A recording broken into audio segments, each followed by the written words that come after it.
Now we review the 2024 film, Something in the Water. It's fluoride. There's fluoride in the water, isn't there? Ladies and gentlemen, I ran across the film Something in the Water. And it is a movie about a woman who's going to get married and takes a boat trip so that she can reconnect with a friend who had a bad experience with her. And, this does not go well.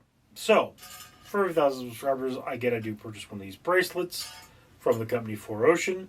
4Ocean pulls a pile of trash out of the ocean every time I do that. If you'd be so kind as to comment, like, and subscribe, you're doing your part for a better world. Now, the upside of this particular film is that it is reasonably made. It feels like a made-for-TV movie or a direct-to-video film. I think it may have gotten a theatrical release. I don't know. Again, I'm pretty sure the copy I got was illegal. I'm 100% sure the copy I got was illegal.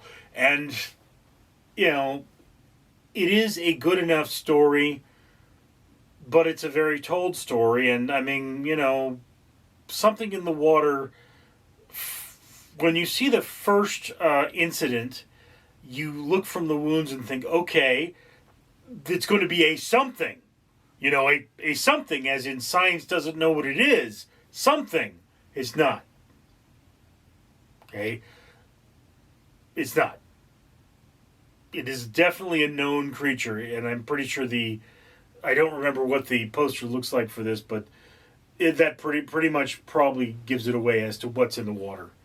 It's the salt water, and so on and so forth, but it is a very sad story in the fact that this woman is about to get married. She's with her best friends, and then they turn from holiday to horror, and that is very poignant. But beyond that particular point, I really don't feel that there's a lot going on with this movie. The characters are good enough. I didn't love them, but I didn't hate them. I could sympathize with them. I understood the peril that they were in. They didn't, super sell it.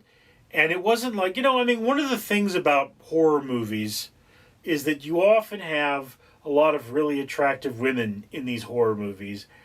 And part of the reason for that is we as people are shallow. And we look at more attractive women and we think, yes, okay, I am connected with this person. In fact, if you look at a human being looking at a woman that they are interested in, a woman they find attractive, typically what happens is their pupils will dilate so they can take in more of the image. That's one of those things about interest is the pupils themselves dilate.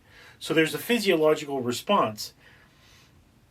And that's one of those things that what you tend to have in horror movies is hot chicks. Also, that's one of the things we come to these movies for. Hot chicks. And whereas these chicks were definitely attractive, they weren't selling the hot.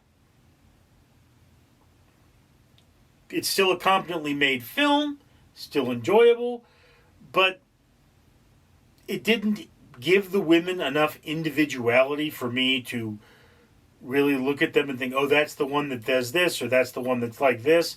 They looked reasonably different, but they weren't differentiated enough to create solid characters. And that's one of those things about these movies is you might have in one of the Friday the 13th films, there was that one chick that you could really see her nipples through her shirt. But that distinguished her as a character. She had a distinctive physical appearance, and that one, yes. I would have trouble distinguishing most of these characters from each other in this movie, and that is a very large negative. So, yeah, where does this movie fall on the watch list? It falls to the lower half of your watch list. It is not a bad film by any means. It is just very much there. Okay? I'm sure somebody put their heart and soul into this film. It's an enjoyable enough film, but I just wouldn't go looking for it. Anyway, that's just my opinion. I'd love to hear yours down in the comments below. I, of course, am Richard. Greetings, humans! It's your old pal Randall the Rat again, and I'm taking a break from eating your delicious face to remind you to comment, like, and subscribe. And why should you do that? Well, for one thing, see this bling here? That awesome, isn't it? Yeah, got a dragon on it. This is what you get if you go to the Conqueror and start the Great Wall of China Challenge. Yeah.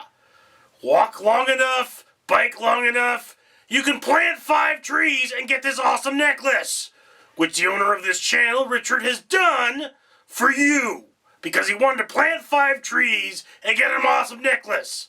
And for every 1,000 subscribers he gets, he also buys a bracelet from 4Ocean, and they pull a pound of trash out of the ocean.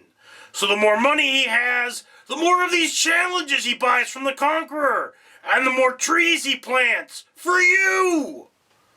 So if you comment, you like and subscribe, he can buy more bracelets, pull more trash out of the ocean, and plant more trees. Isn't that awesome? Shouldn't you be doing that then? Be smart. Click that like button, or I'll eat you. Might eat you anyway. You look delicious.